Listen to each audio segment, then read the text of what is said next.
1.200 anys de què? Del nom de Roda. Com podem estar segurs que el nom té tants anys? Doncs gràcies a la documentació escrita. Precisament, als Annals Reials de Lluís el Piadós, que és el fill de Carlemany, hi ha escrit que això va destruir Roda ciutat l'any 826.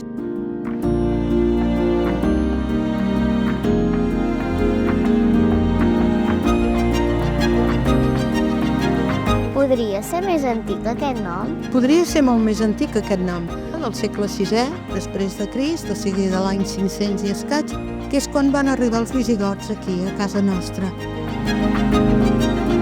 El que commemorem és precisament els 1.200 anys que trobem aquest nom escrit, Roda ciutat.